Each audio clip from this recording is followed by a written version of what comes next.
Madam Speaker, the people of St. Joseph, thank you very much for this opportunity to address the House. A very good day to all members present. And to begin with, Madam Speaker, the people of St. Joseph would like very much and very respectfully to beg, to implore you, to beseech you, to protect us from what is going on in this House. The people of St. Joseph are not here to involve ourselves in any way in bacchanal and fish market behavior. And we say this with utmost respect for all of the members present. But we are unhappy with the direction that the conversation is going on. The people of St. Joseph are here because there are serious national bread and butter issues that we would like to see and have addressed in this parliament. That said, we'd like to say to the honourable members on the government side that if you have found that there's impropriety or an absence of adequate or proper fiduciary responsibility on behalf of the members who were just in government, please, we beg of you, get a forensic auditor and please go about the business of doing the audits, bring in the fraud squad if you need to, bring in the police, lock up people, but we're not here for play. We're not here for bus and mark. And you're taking a lot of the people's time with this behavior and this information, and this is not what we are here for. We have an urgent situation. Madam Speaker, there are only 38 years of oil left in the world. We have a serious problem that we must address that has been spoken about ad nauseum from successive administrations, Madam Speaker, about diversification of our revenue, of our economy, diversification of our economy, but we are not seeing fruits of that discussion. Madam Speaker, the people of St. Joseph would like very much to address the member, through your good self, for St. Joseph, Diego Martin Northeast, the man who read the budget, the member, the Minister of Finance. Sir, we've seen your budget. We've heard your budget speech. You're quite eloquent.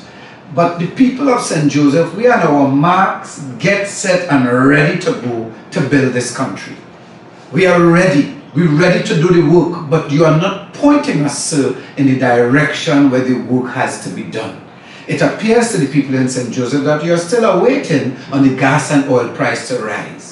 Sir, we beg of you to go back, look at your budget and come back to us with something real that the people can do.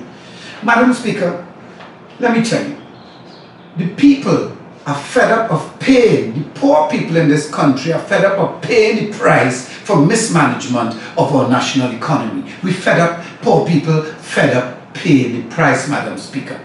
If I were born in Grenada, I would expect to get spice cheap. It's the land of that. If I were born in Jamaica, I would expect to get ganja cheap. It's the land of that. Madam Speaker, I'm born in Trinidad and Tobago, and so many of us, and you telling me about the world price for fuel? If I'm entitled to one thing by being born in the Republic of Trinidad and Tobago, it's cheap fuel. Where's the land of that?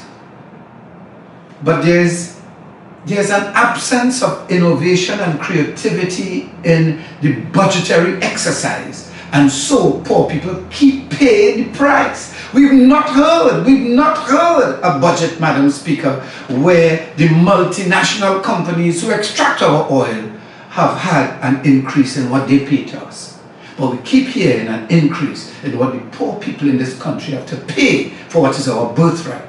That said, I would like, through your good self, to say to the honourable member for Diego Martin Northeast to go back and come back, wheel and come again with a next figure, a next budget, a direction, some policy, something that could tell us as people where we need to put our effort.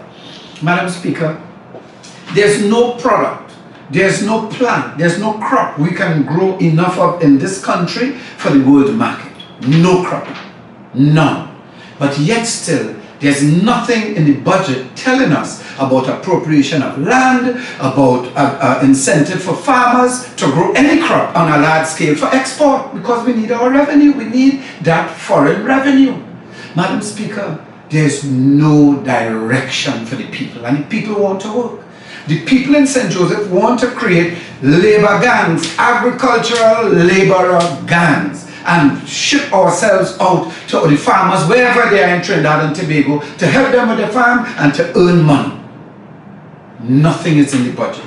Madam Speaker, the film and video sector, we have filmmakers in this country and people skilled in every aspect of filmmaking in this country, highly skilled. The University of the West Indies is churning out graduates.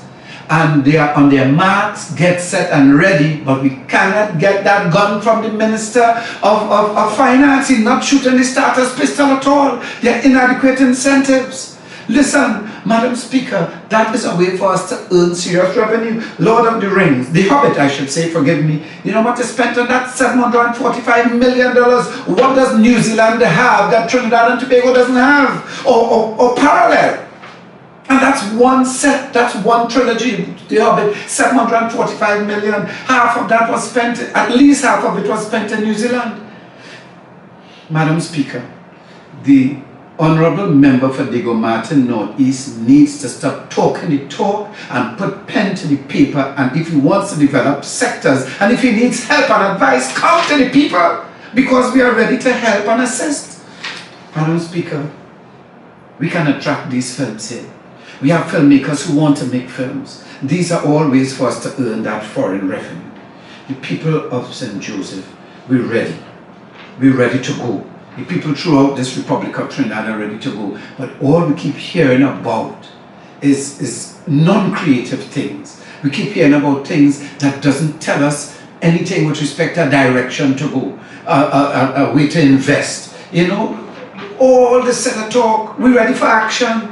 We're begging you, through your good self, Madam Speaker, Member for Diego Martin North East, go back, look at that what you've presented to us, and come back to us, not with a budget to solve problems of 2015. We don't want no budget to solve the problems we have today.